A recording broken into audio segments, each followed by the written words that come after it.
Back in the days, we used to gather around the fire at night, listening intently to tales spoken by our elders. The flames would dance and flicker, casting shadows on the walls, while their voices wove worlds of wonder, teaching lessons and revealing truths. Every story was a bridge to our past, a way to understand the world and the spirits that moved within it. People young and old would sit in a circle, hanging on every word, laughing at the cleverness of animals, marveling at heroes and learning the ways of the gods. But these days, that is no more. Fires have been replaced by glowing screens, and the art of storytelling has faded into the background of our busy lives. Children no longer sit close to elders to learn through stories. They scroll through endless images and sounds, missing the warmth, the suspense, and the wisdom that only a live tale could bring.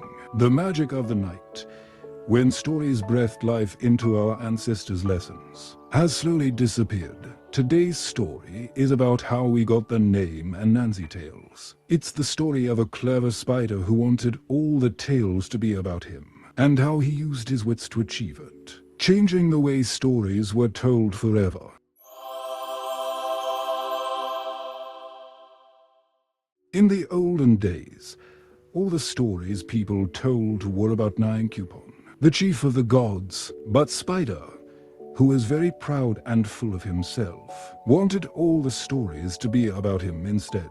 One day, Anansi went to Nyame and asked that, from then on, all stories told by men should be Anansi stories instead of Nyame stories. Nyame agreed, but on one condition.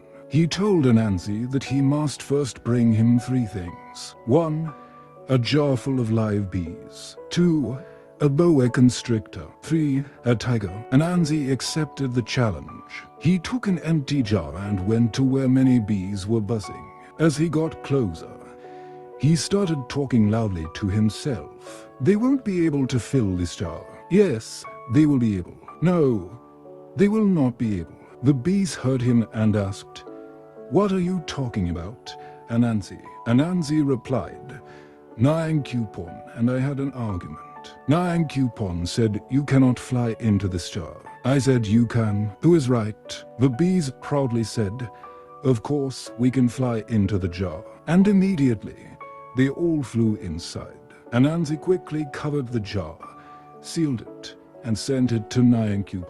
The next day, Anansi carried a long stick and went to find a boa constrictor. When he reached the spot, he once again spoke to himself. "He is just as long as this stick."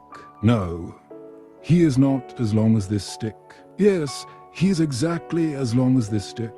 The boa heard him and came out. "Anansi, what are you talking about?" Anansi said, "Nyame people and I were arguing about your length. They said you are not as long as this stick. I said you are. Let me measure you." The boa agreed and stretched himself straight beside the stick. At once, Anansi tied him tightly from head to tail along the stick. Then he sent the boa to Nyame. On the 3rd day, Anansi took a needle and thread and sewed one of his eyes shut. Then he went to where a tiger lived. As he approached, he began to sing loudly and joyfully. The tiger came out, curious, and asked Anansi, "Why are you singing so much?" Anansi said, "Can't you see? My eye is sewn up.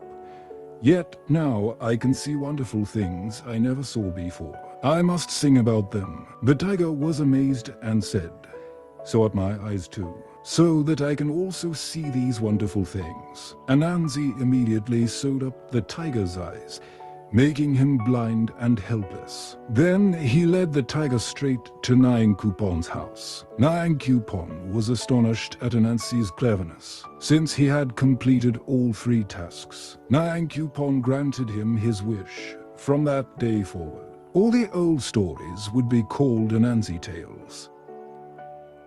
If this story touched you, don't forget to like, share, and subscribe.